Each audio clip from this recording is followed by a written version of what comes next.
chapter 1, verse 1 to 20. Okay, so I'll be reading in NIV version and then you just follow lang silently. Okay, so I hope siguro baka naka-plus dyan. So there was a certain man from Ramahaim, Zophai, from the hill country of Ephraim, whose name was Elkanah, son of Jeruham, son of Elihu, the son of Tahuhu, the son of Job, an Ephraimite. He had two wives. One was called Hannah, and the other Peninnah. Peninnah had two children, but Hannah had none.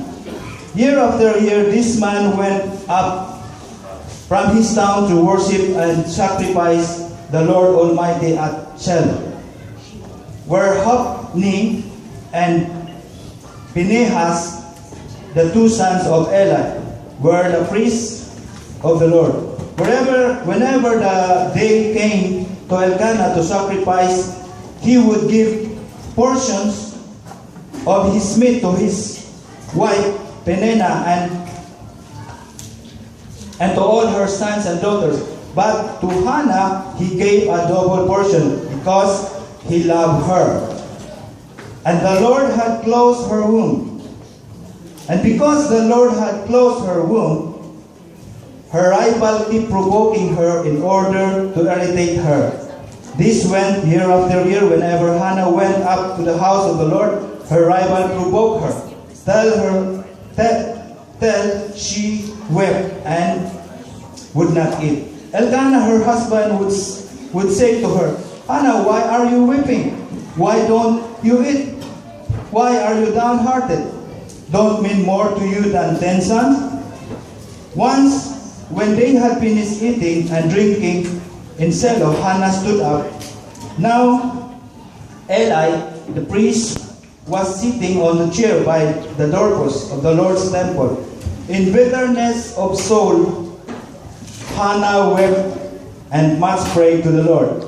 And she made a vow, saying, O Lord Almighty, if you will only look upon your servant's misery and remember me, and not forget your servants, but give her a son, then I will give him to the Lord for all of the days of his life, and no razor will ever be used on his head. And she kept on praying on the Lord. Eli observed her mouth. Hannah was praying in her heart, and her lips were moving, but her voice was not heard. Eli thought she was drunk, and said to her, How long will you keep on getting drunk? Get rid of wine. Not so, my Lord, Hannah replied. I am a woman who is deeply troubled. I have not been drinking wine or beer. I was pouring out my soul to the Lord. Do not take your servants for a wicked woman. I have been praying here all out my great anguish and grief. Eli answered, Go in peace, and may the God of Israel grant you what you have asked of him. She said, May your servant find favor in your eyes. Then she went her way and ate something, and her face was no longer downcast. Early the next morning they arose and worshipped before the Lord, and they went. Then they went back to their home at Ramah. Elkanah with Hannah his wife, and Elkanah lay with Hannah his wife, and the Lord remembered her. So in the course of time, Hannah conceived and gave birth to a son. She named him Samuel, saying, Because I asked the Lord of him. Okay, the Lord will bless upon the reading of His Word. So, yan po ngayon ang pagtuunan natin ng ating as a message natin ngayon. Okay. You see, nakita natin dito sa background, this book of Samuel is written by himself, Samuel. Sa may mga commentaries na nagsabi. Okay, so si si Samuel, before he was born, there was Elkanah, my wife, may dalawang wife. That time, Israel, pwede mag-asawa po ng marami. As long as pwede mong mabuhay. Okay, but this time, hindi na po pwede mag-asawa ng sobra ng isa. So, dapat isa lang talaga. Okay? So, that was ancient sa unang panahon sa Israel po. Siguro sa ibang bansa may mga ganun din. But we will going to study Hannah's wife and the season for his life. So my message po ngayon na dadalhin ko po sa inyo is your season of favor. Sabi yan, parang seryoso din kayo. Parang seryoso yata kayo. Sabi mo yung katabi mo, your season of favor. Ngayon. Do you believe that there is a season of favor? Naniniwala ba kayo yan? Okay, so, pagtuunan natin yan ngayong araw na to. Okay, so, season, i-ano natin yung season is, like dito sa Japan, may season na 4 season. Winter, summer, winter, spring, and autumn. Okay, so, season is parang ano siya ng time, consists of time. So, bago may time na bago siya mag-winter, may autumn. So, there is a span, my time, sa changes of season.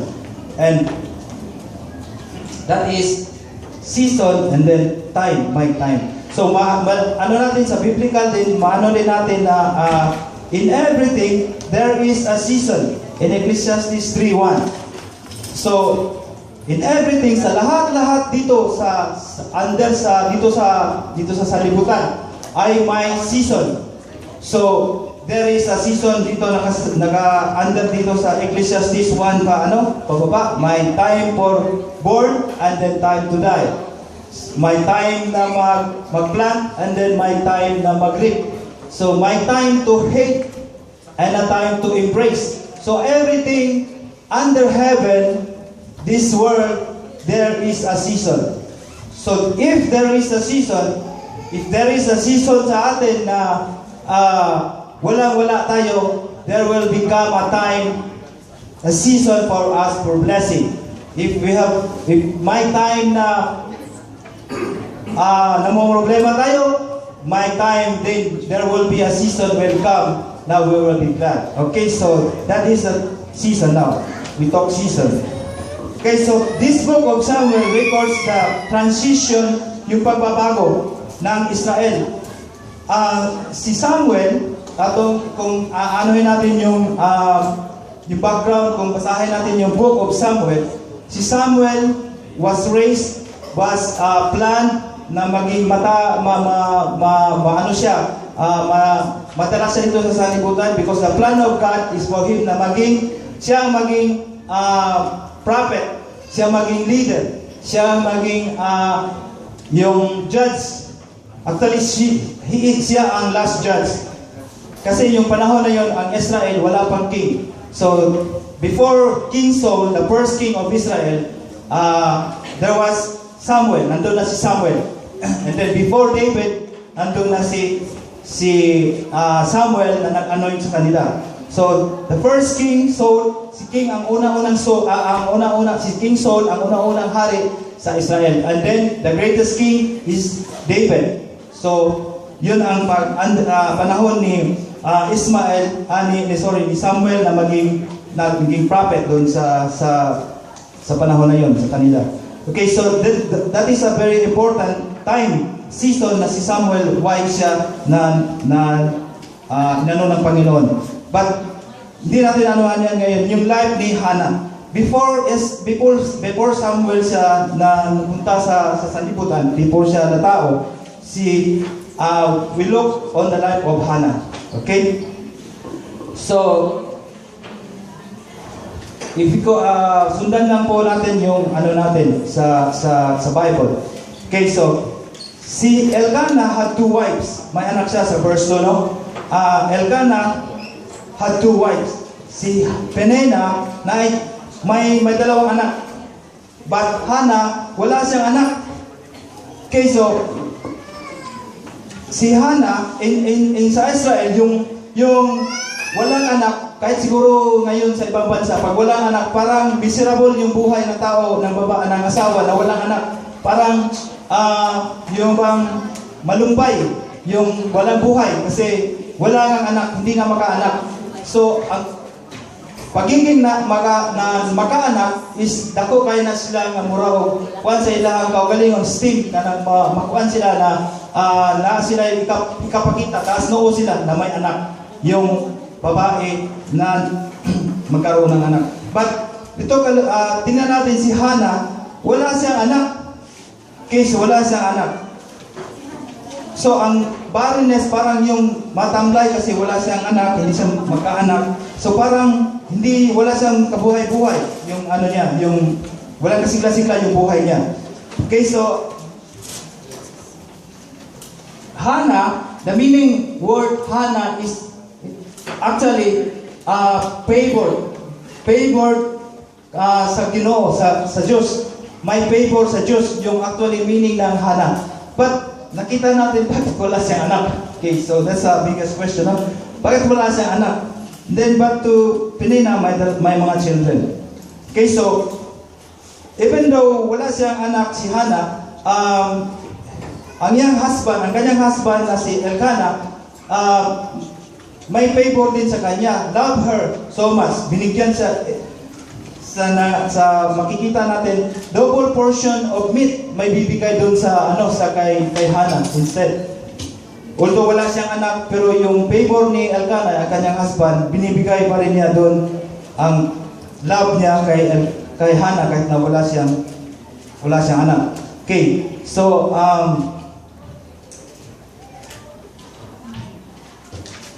in verse 6, because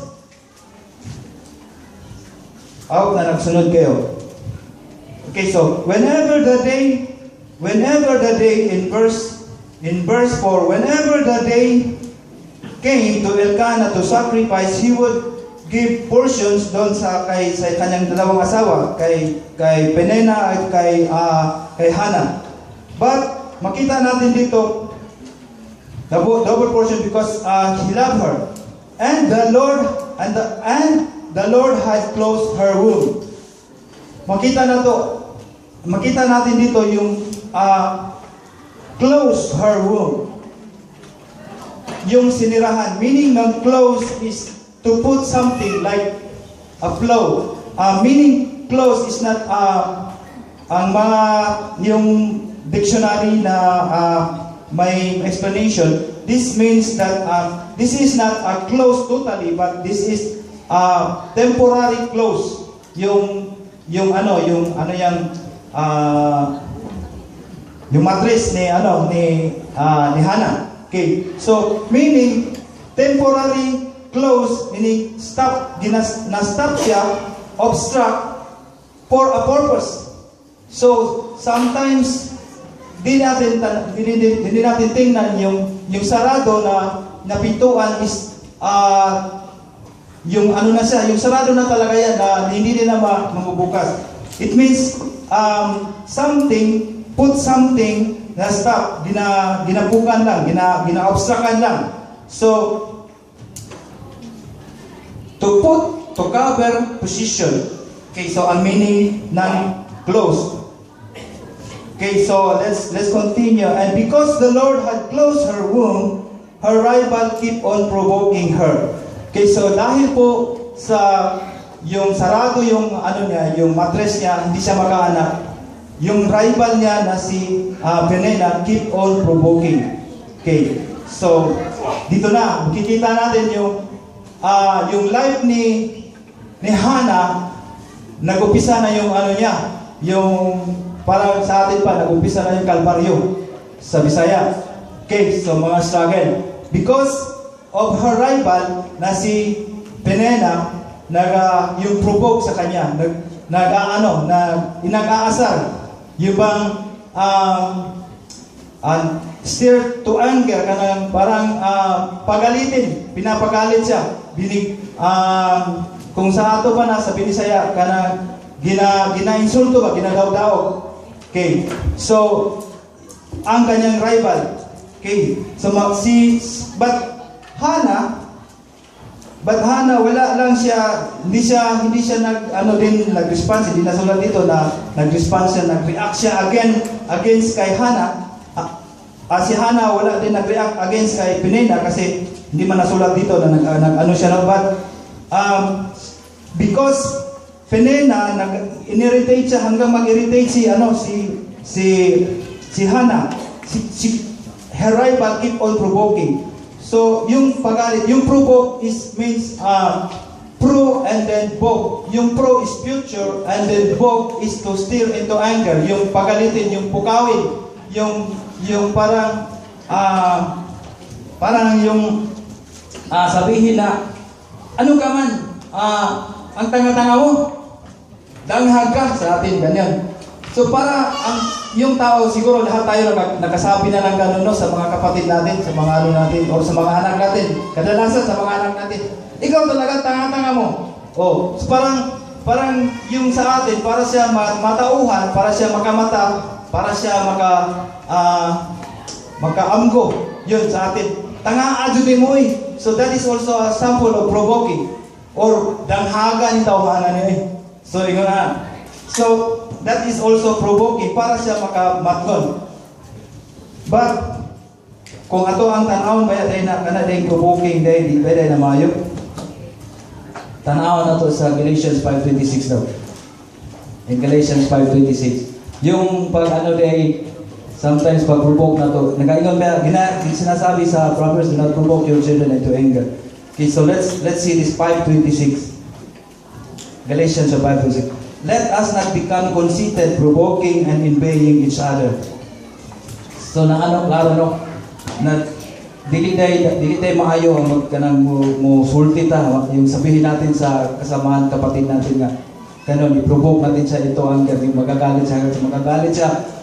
It is biblical na hindi dapat natin sabihin. Let us not become conceited. Yung hindi tayo maging mayabang, hambog, pataas, yan ang meaning ng conceited. And then, provoking, yung magpagalit, nagkagalit yung ano natin, yung mga kapatid natin, yung mga kasamahan natin, yung mga anak din natin, kasi nandyan sa Bible, do not provoke. Okay? So, and yung envy is inggit, yung maiinggit din. Hindi pala maganda yung talaga maiinggit. So verse 8, if you're following, the verse 8, Elkanah, her husband, would say to her, Hannah, why are you weeping? Why don't you eat? Why are you downhearted? Don't I mean more to you than 10 sons? Si Elkanah gusto niya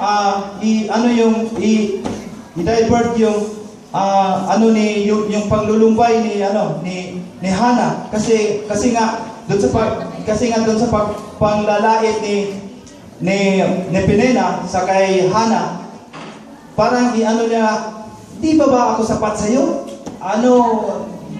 Di ba sapat ng may 10 anak equivalent sa akin? Sabi ang inano niya, parang niya, pero hindi alam even si Elkanah, hindi niya alam yung feeling ni Hana na yung inirritate siya, piniprovoke siya, yung iniinsulto siya, inaano siya ni Penina, yung mga insulto, yung mga panlalait sa kanya, hindi talaga maintindihan ni Elkanah. So gusto ni Elkanah na i-change yung parang mood ni Hana para lang hindi siya malungkot. But hindi niya talaga maintindihan. Yung talagang feeling, yung feeling na naiinsulto, yung feeling na napuprovoke, yung pinagagalit, yung linalait, yung parang sinasabihan ng hindi maganda, yun hindi naintindihan yun ni Elkanah. So gusto man baguhin yung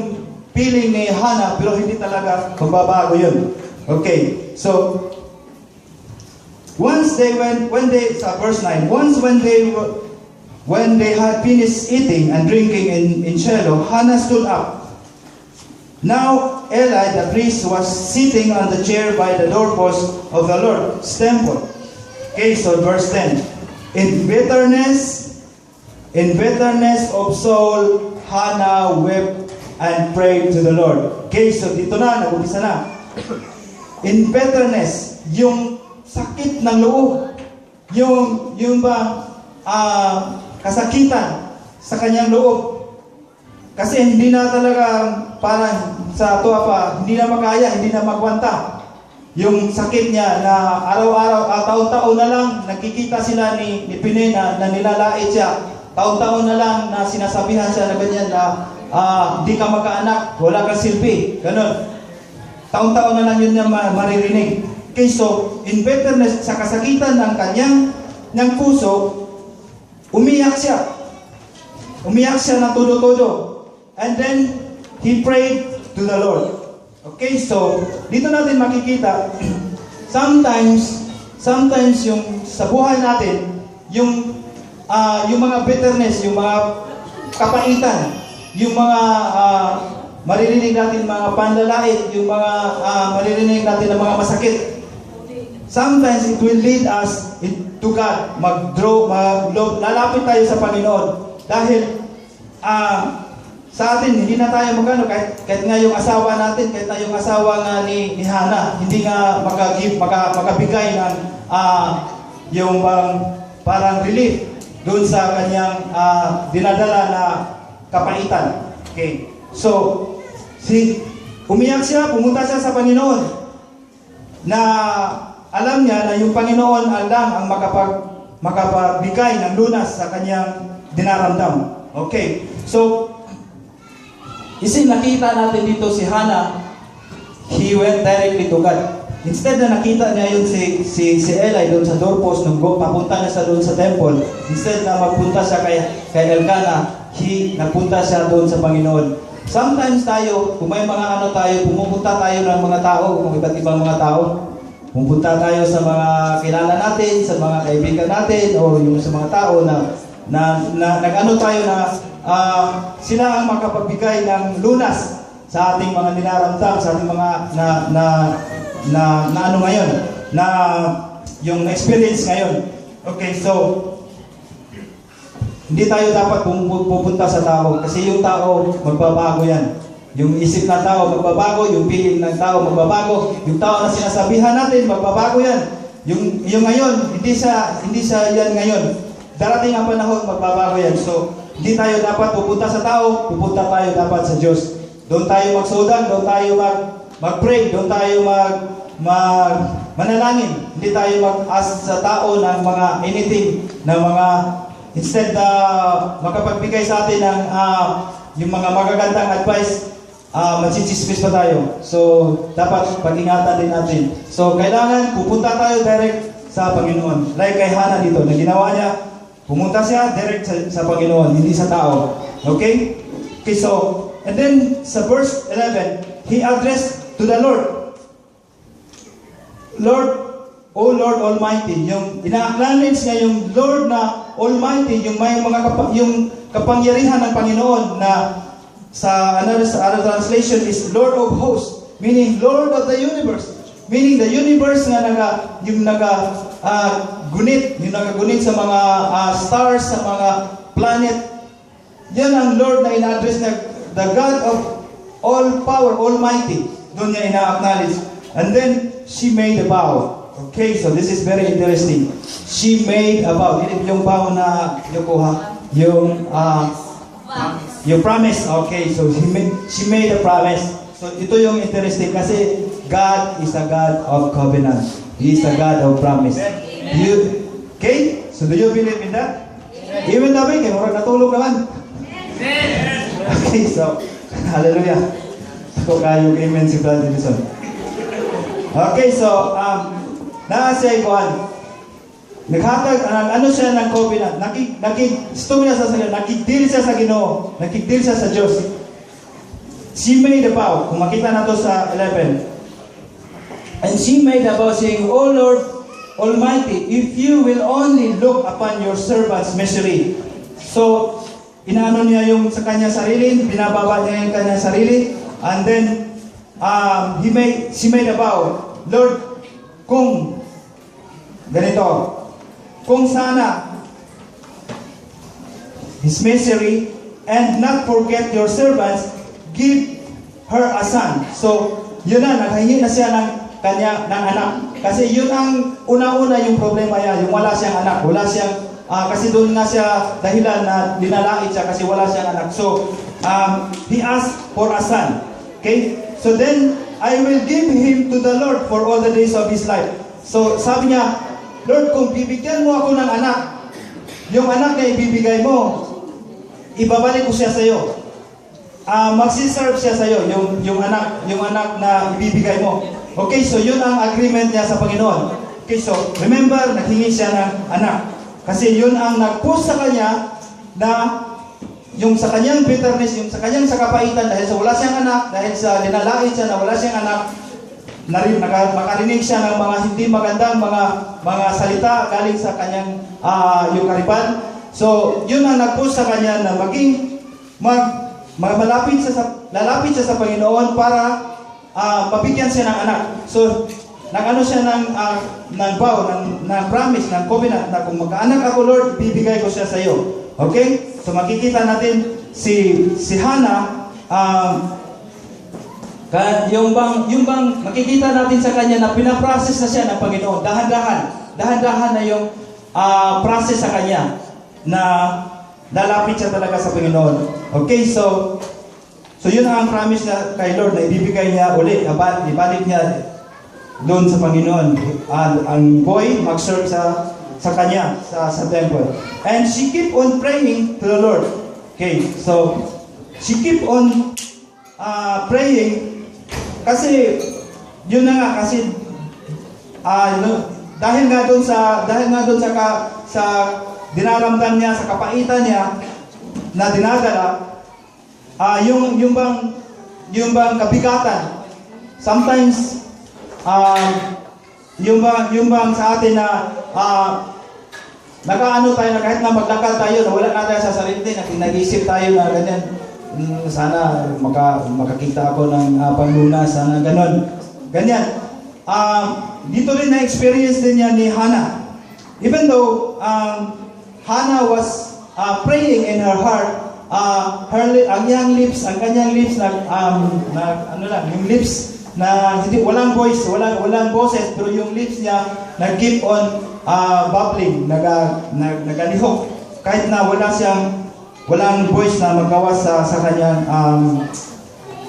kanyang dito sa lamunan. Okay, so in verse 9, sa verse 10. So yun na nga, sa bitterness, he prayed much into the Lord. So yung bitterness niya, yung pagkapaitan na na-experience siya, yun ang nagtulak sa kanya na magagawa siya ng promise sa Panginoon, na yun ang nag-lead sa kanya na mag-pray siya, na mag-ano siya ng promise na yung magkaanak siya, ibigay niya sa Panginoon, yung bata mag-serve as priest doon. Okay. So, alam natin na yung God is a God of covenant. Even kung ma-remember na to si Jacob, kung nababasa natin yung book, yung life ni Jacob, si Jacob made a covenant with Laban nung panahon na nag-ano siya kay Laban, na yung mga pangasawa niya, yung mga anak ni Laban na ganun, pero inano siya ni Laban, yung parang trinig siya. So but mabasa natin yan sa Genesis 28:20 to 22. Imagine 21 years na remember ng Panginoon yung promise ni yung covenant na binigay ni Jacob sa Panginoon. 21 years. Hindi tayo dapat be careful tayo magawa ng promises sa Panginoon. Talagang i-claim niya yan. Hindi talaga niya makalimutan yan. Makikita natin sa life ni Jacob, 21 years. Siguro di na tayo makahinumduman nga baw ba 21 years makalimot na tayo na. But the Lord dili siya makalimot because He's a God of covenant. He will remember kung unsa ang covenant. So dapat be careful ta bago ta maghimo og kanang baw day sa Ginoo kay He will claim that. Ako personally sa akong life yung bata pa ako kasi medyo matanda na ako ngayon. Yung bata pa ako whenever may mga rally, mga convention, maglapit talaga ako dun sa harapan na magpagamit ako sa iyo, Lord. So time nagpass ilang years na hindi ko inakala na sa punto ng ganito ngayon. Kasi hindi ko kagustuhan, hindi ko talaga pinano, hindi ko talaga maging elder na maging hanggang sa ganito hanggang sa araw na to, hindi ko talaga inakala na makapag-preach ako sa harapan ng mga tao, ng mga precious sons and daughters of the Lord. So hindi ko talaga inasahan na ganito mangyayari because I know I've made a promise sa Panginoon na Lord, I will serve you. Gamitin mo ako. Noon pa yun. Hindi ko manatanan kung anong araw yun, kung ano yung petsa. Pero dito na-realize ko na nag-ano pala ako ng promise ng Panginoon na magpagamit ako sa iyo. So, when time na sinabi nila Pastor Dorcas, sinabi nila UC, some of the members here na magbigay ka ng mensahe, ikaw magbigay kasi ikaw ang elder, doon ko na-realize na nabasa ko to, that I made a vow to the Lord na magpagamit ako sa Kanya, sa iyang buluhaton. So, I have no choice. Okay? So, nandito ako. So, I have no choice. Okay, so, that is a vow. So, dapat yung vow natin, hindi natin dapat, take easy lang. God will make time. God will kanang maggawa talaga ang paraan ng Panginoon na yung plano niya talaga mapunta ka talaga doon kasi nag-ano ka ng vow. Hindi pwede na hindi mo dito siya tumanon, dili pwede na dito siya tumanon. Okay. So, moto si Jacob imagine for 21 years na-remember pa ng Panginoon. Okay, so talaga ang Panginoon makapangyarihan, no? And then doon na ni Hannah, si Hannah na nadala siya doon doon na situation na dahil sa bitterness, dahil sa kapaitan, dahil sa yung kasakitan, yung sa mga paglalait na narinig niya, nagpunta siya sa Panginoon. Doon siya nakipag-deal sa Panginoon, nag-pray siya sa Panginoon, na Lord, kung bigyan mo ako ng anak, nag-promise siya doon sa Panginoon na kung bigyan mo ako ng anak, ibibigay ko yan sa iyo. Ibabalik ko yan sa iyo na mag-serve siya, bigyan mo lang ako ng anak. So yun ang unang-una na yung kanyang purpose. Bakit siya nagbibigay bakit siya yung promise or yung vow. Okay.